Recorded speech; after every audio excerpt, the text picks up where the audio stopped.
she's arguably the most famous young poet in the world. And a woman from the Milwaukee area helped Amanda Gorman find her voice. But Dinah Berland knew all along she was working with a natural talent.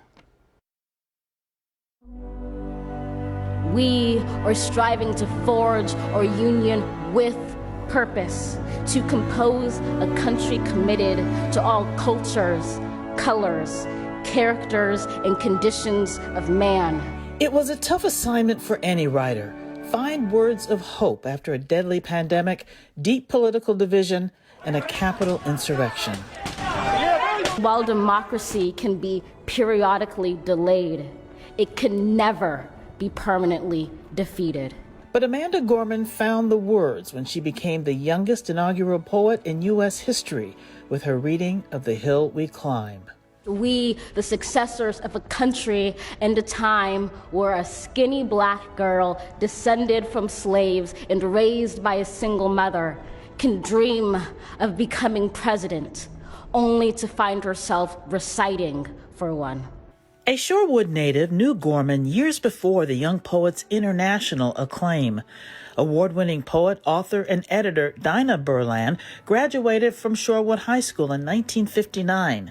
She calls Milwaukee the place of her youth and has a fondness for her hometown. She loves the lake, the architecture, and still returns to visit friends and relatives. Berland now lives in Los Angeles. I talked to her on Zoom about her star pupil. Did you know when you first met Amanda that she was somebody special? Oh, absolutely.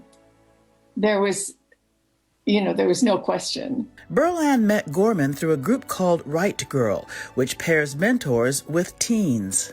Well, I got a call from one of the organizers, and they said, I think we have the perfect mentor for you. Her name is Amanda Gorman. That just has to feel spectacular, knowing you had a part, you played a part in her success.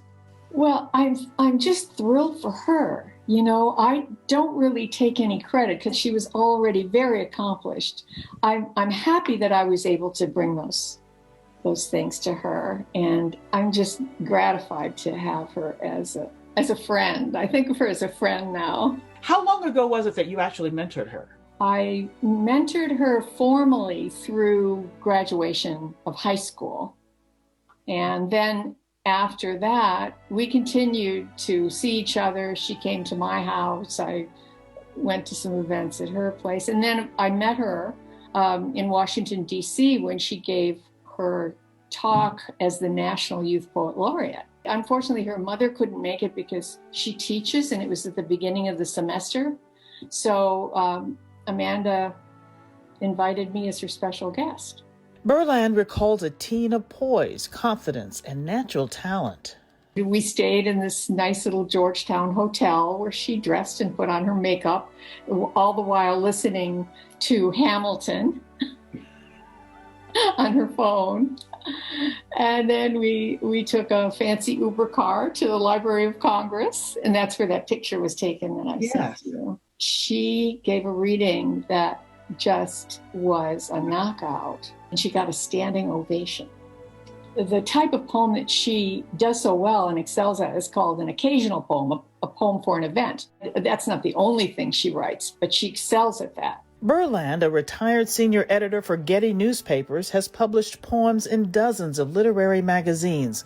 She describes her approach in working with Amanda Gorman. She was already very accomplished as a poet, but I thought it would be great if she didn't know her heritage of African-American poets, if I could bring that to her. That would be special. And also, the other thing that I wanted to bring to her was something that I had learned in graduate school, which is reading like a writer. And that means reading a poem, figuring out what the poet was doing, and do it yourself. She knows how to understand what it is that she's speaking toward. And, you know, she majored in sociology at Harvard and graduated cum laude. And so she has a big vision. She has a sense of the world and her place in it. And it's a very expansive place. So when she came to be the inaugural poet, it just seemed right. She was the right person, especially after all the violence Yes. you know, and all the struggle of African American people. Now, there is this lovely girl, and she acknowledges her own background right in the poem. You know, a skinny black girl descended from slaves and raised by a single mother. How perfect and beautiful that is. Do you have any advice for people of any age who might want to start a career in writing? What should they do first off? Well, first you have to read. If you don't know what to read, find a class, something like a university class. Believe it or not, Dinah Burland is approaching 80 years old. Though she published many poems throughout her life, she published her first book of poetry, Fugue for a New Life, in her 70s. This soft-spoken woman still sets goals and has a clear life purpose.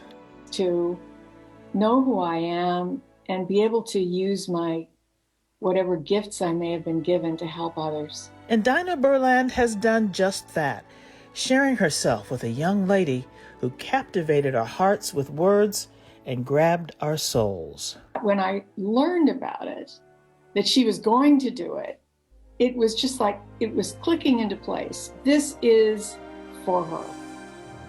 She is the right person to be the inaugural poet.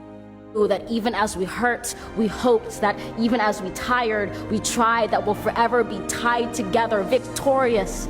Not because we will never again know defeat, but because we will never again sow division. And Burland says nothing is as gratifying as helping young people pursue their passions, and it shows.